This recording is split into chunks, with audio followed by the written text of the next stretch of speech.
परिवार कभी नहीं देता भाई। ना आपकी माता आपको दुख देगी, ना आपकी पिता आपको दुख देंगे, ना आपका भाई आपको दुख देगा, ना आपकी धर्म पत्नी आपको दुख देगी, ना पति दुख देगा, ना बच्चे दुख देंगे, ना कुटुंब दुख देगा, ना बहू दुख देगी, ना पोता पोती दुख देंगे। आप में से कितने लोग हैं जो टीवी पर कथा सुन रहे हैं और उनका परिवार उनको दुख दे रहा है? कितने लोग हैं ऐसे? कभी विचार करना एकांत में बैठकर कि आपको ना आपकी पत्नी दुख दे रही है, ना आपको आपका पति दुख दे रहा है, ना आप अपने पति को तलाक दे रहे हो, ना आप अपनी पत्नी को तलाक दे रहे हो, ना आपका बेटा आपको दुख दे रहा है, ना आपकी बहू आपको दुख दे रही है, ना आपके कुटुंब के लोग, परिवार के लोग, भाई आपको दुख दे रहा है। ये कहीं नहीं हो सकता। भाई भी आपको दुख नहीं दे रहा, ना आपके परिवार वाले, ना नातेदार, ना रिश्तेदार, ना मित्र, ना सखा, ना दोस्त, कोई आपको दुख नहीं देता।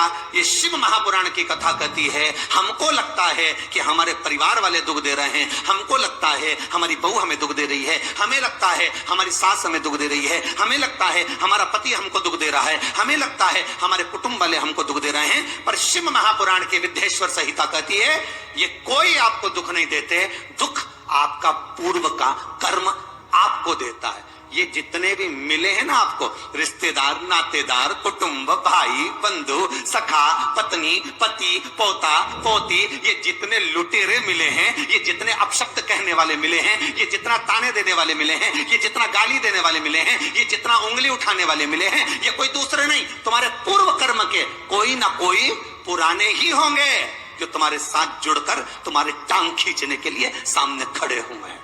ये कोई तुम्हारे होंगे।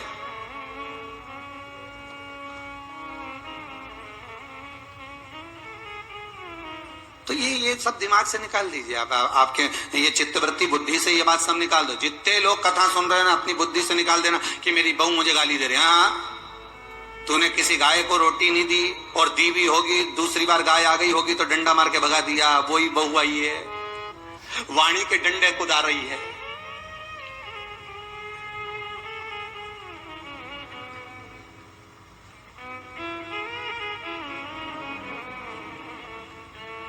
कोई बेटा अगर नहीं सेवा कर रहा, कोई बेटा नहीं पूछ रहा, समझ लेना पूर्व में हमारे बुजुर्ग, कोई दादाजी होगा, कोई दादी जी होगी, कोई ससुर जी होगा, कोई जेठ जी होगा, हो सकता है किसी की हमने सेवा नहीं करी हो और वही बेटा बनकर आया, आज हमारी सेवा नहीं कर रहा।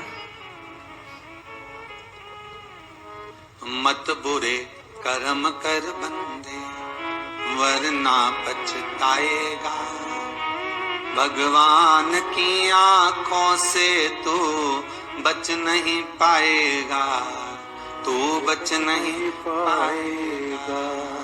अरे ओ अज्ञानी मत करना दानी, बचना नहीं है। बहुत ये हमें लगता है गुरुजी मेरी बहू बहुत परेशान करे, गुरुजी मेरी सास बहुत परेशान, खा गया, मेरा भाई ये लेकर चले गया, मेरे ससुराल वाले ऐसे, मेरे रिश्तेदार ऐसे, मेरे कुटुंबी ऐसे, मेरे कबीले वाले ऐसे, मेरे ये ऐसे। तो हमको लगता है कि ये अपने ऐसे।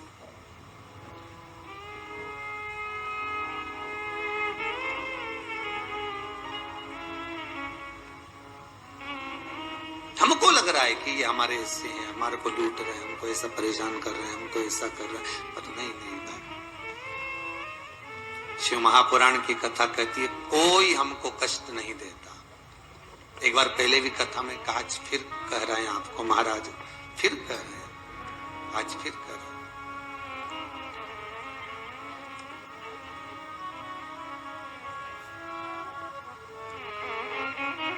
आपको फिर निवेदन कर रहे हैं, बीमार हुए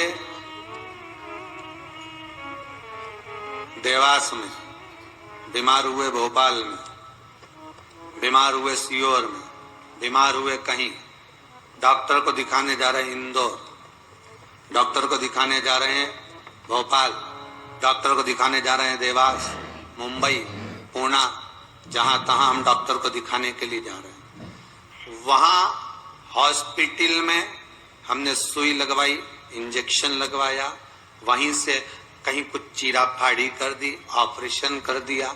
जरा विचार करना कभी एकांत में बैठ कर कि रहते यहाँ थे, दवाई लेने पहुंचे वहां, इंजेक्शन वहां लगवाया, बताओ ऑपरेशन वहां करवाया। तो ते सारे हॉस्पिटल, कहीं ना किसी ने कहा सूरत भी जा सकते हो, किसी ने कहा अहमदाबाद चले जाओ, किसी ने कहा वहां चले जाओ, कोई कहे पूना चले जाओ, कोई कहे मुंबई चले जाओ, कोई कहे इंदौर चले जाओ, कोई कहे भोपाल चले जाओ। पर रहने वाला कहाँ का और जाकर ऑपरेशन करवा रहा है कहाँ पर? विचार करिएगा। रहने वाला कहाँ का और इंजेक्शन लगवा रहा है कहाँ जाकर? जरा विचार करिएगा।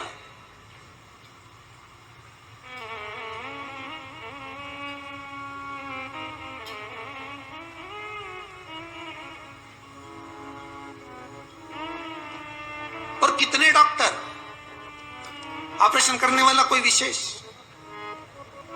कितनी डॉक्टर सिस्टर, इंजेक्शन लगाने वाली कोई, लगाने वाली कोई विशेष वहां बैठी है। उसको तुम नहीं पहचानते, वो आपको नहीं पहचानती। अभी अभी कोरोना का टीका लगवाया होगा, वैक्सीन लगवाई होगी, इंजेक्शन लगवाया होगा, कोरोना महामारी का लगवाया सबने। अब लगवाया तो उसमें आपके मन में विचार तो आएगा, ना तो हम इस सिस्टर को पहचानते, ना हम इस डॉक्टर को पहचानते, गए और सुई लगवा के आ गए, पर उसने हमको कष्ट तो दिया, भले वो थोड़ा सा चुभाया पर कष्ट तो मिला। पर विचार करा कि ये क्यों मिली, कारण क्या था, इसी ने क्यों चुभाया। हो सकता है पूर्व में तुमने भी इसको कोई कष्ट दिया होगा, हिसाब बराबर करने के लिए यहां लाके छोड़ दिया। वो दुनिया के लोगों ने कहा है ना कि ये कोरोना महामारी को उपजने वाला, वो चीन के ऊपर लोगों ने कहा कि उन्होंने इस कोरोना महामारी को प्रकट कर, अब उनने तो कर दिया, उनने तो संसार में विनाश का कारण बना दिया, पर फिर प्रकृति ने क्या करा। आज की स्थिति में प्रकृति क्या कर रही है, फिर वो भी अंदाजा लगा। कहीं मालूम पड़े मिट्टी हवा में उड़ रही है, ऐसी उड़ रही है गीली कि सब गाड़ी ने बंगला सबके धो दिया उसने। फिर बच्चा कुचा था, पानी की बाढ़ आ गई। अगर हम दूसरे को कष्ट दे रहे हैं, हम दूसरे पर उंगली उठा रहे हैं, हमने एक उंगली अगर किसी पर उठा दी, हमने उंगली उठाकर कह दिया वो ऐसा है, उसने ऐसा करा, उसने वैसा करा, हमने एक उंगली उठा दी, भले तुम विद्वान हो, भले तुम्हारे में विद्वत्ता है, पर हम किसी पर अगर एक उंगली उठा रहे हैं तो ये 3 उंगलियां हमारे भीतर जा रही है कि अपने अंदर झांक कर देखो कि आप कैसे हो।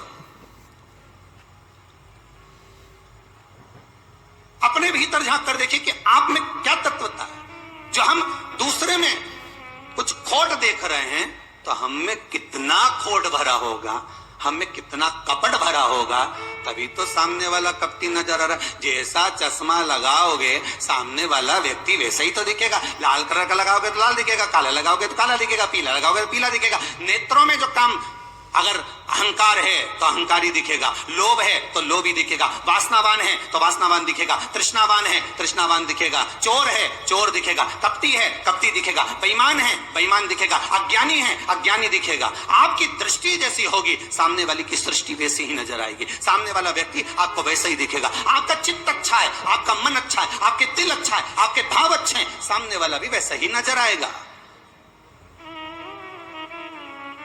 भगवान कृष्ण ने भेजा था दुर्योधन को अच्छा ढूंढने के लिए, एक अच्छा नहीं मिला। युधिष्ठिर को भेजा था पूरी पृथ्वी पर से कोई बुरा व्यक्ति ढूंढ कर लाओ, युधिष्ठिर को बुरा नहीं मिला, क्योंकि उसकी युधिष्ठिर की बुद्धि में, चित्त में ये भरा था, उनकी वृत्ति में ये भरा हुआ था कि बुरा कोई है ही नहीं, संसार में कुछ ना कुछ अच्छाई दिखी जाएगी।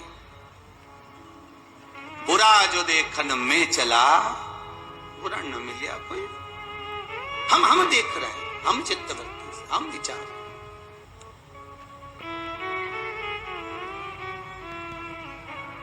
कौन ना बहू बुरी है, फिर निवेदन करूंगा, ना सास बुरी है, ना बेटा बुरा, ना बहू बुरी, ना ही ये पूरा संसार बुरा, सब अच्छे हैं।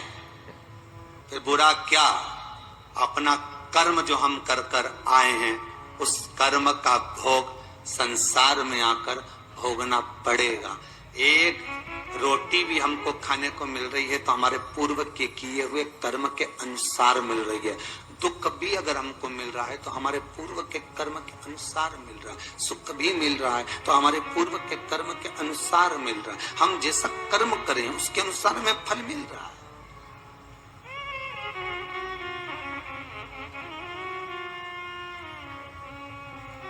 इसलिए बारंबार कहा था कि मान मेरा कहना नहीं तो पछताएगा, माटी का खिलौना माटी में मिल जाएगा, हेट कूट सूट सब यहीं रह जाएगा और माटी का खिलौना माटी में मिल जाएगा। ये हेड रह गया, ये बूट रह गया, ये सूट रह गया, सब पड़ा की पड़ा रह गया, सब धरा की धरा रह गया। इसका मूल तत्व क्या है, इसकी महत्वता क्या है?